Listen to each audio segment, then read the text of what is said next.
Alright, I'm gonna redo this video because pretty much the audio sucked the first time around, so I'm gonna do the video from inside the car. I did do a little walk around at the house, and I might just, add that in later, just minus audio. But yeah, the video ain't got nothing to do with the house, so not really. But I was having a conversation yesterday with a friend, and we've been having similar female problems. Similar, not the same, but similar. But I would say a lot of guys I meet be having the same issues with females. And I think the thing is, the person you were when you met that person ain't the same person you are now. Your expectations when you met that person ain't the expectations you have now. You grew up, they might be growing up, but it ain't necessarily the same direction you was trying to go. So he got a female in his life, pretty much like, yeah, she do stuff and steady come back. I got like the same kind of situation, like, same kind of situation. Person that just does stuff, like, they do stuff, like, what? But the reason I think they do stuff is they know they can come back.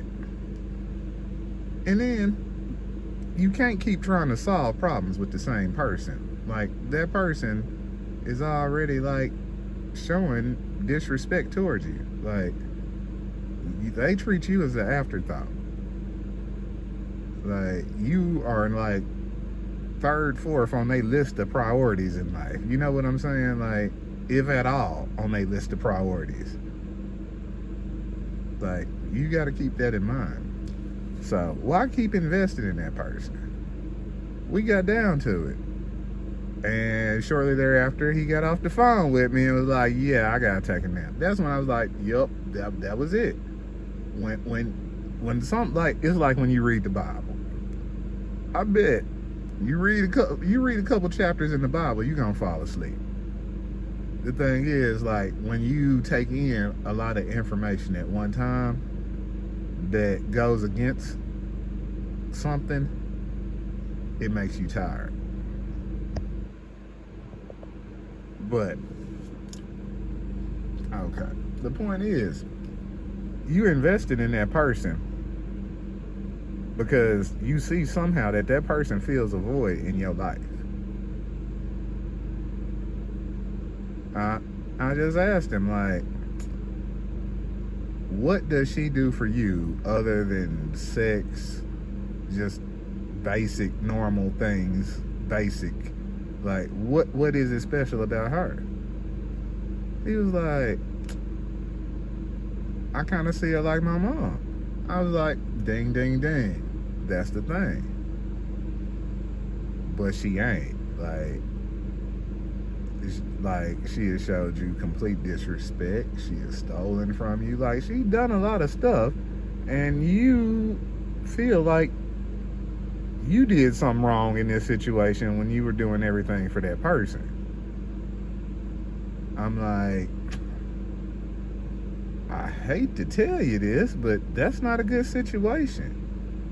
That's not a good situation. That leads to really where my next video is gonna go, about jealousy. Jealousy is love and hate at the same time. See, people can be around you and you can, like, sincerely love them, but they are jealous of you. They are there to take from you. They're not there to give to you.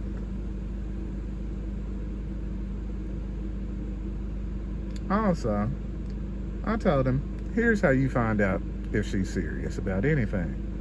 I was like, you make a list of positives and negatives you see in her, and tell her to make a list of positive and negatives she sees in you.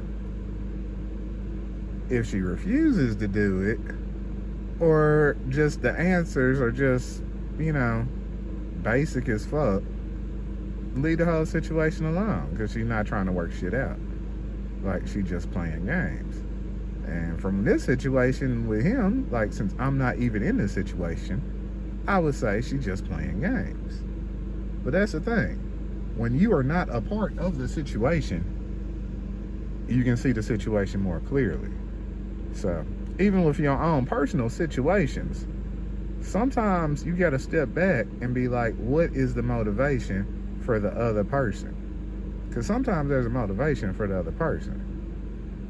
Because basically, what his situation was, I guess the female may or may not be pregnant. And yeah, and he was fairly sure she was cheating when they lived together. Like, pretty sure she was cheating. But now she like, nah, I ain't never had sex with nobody but you. I'm like, you already know what you know. But what would be her motivation to tell you, like, she's sleeping around with other people, but she pregnant by you? That would just be crazy on her end if she said that.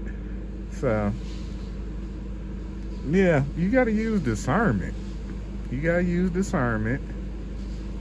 And your motivation for what you're doing has to come from the right place.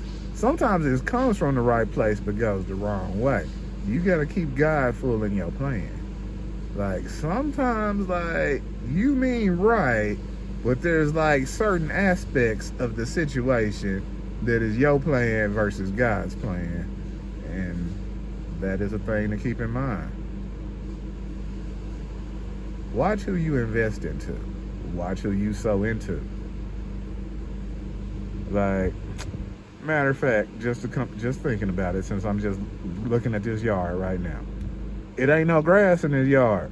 I can throw grass seed down all day and ain't no grass gonna grow right there. That'd just be a waste of seed. There probably is a way to make grass grow right there, but like, you need more than grass seed. You need some extreme measures to make grass grow right there. Not to say it can't happen, but you need some extreme measures. You'd be better off trying to grow grass in a place where grass grows. That's the thing. Sometimes we sow our seeds in the infertile ground and then wonder why we can't harvest a crop. Sometimes it's best just to look for more fertile ground than trying to keep working something that ain't gonna work.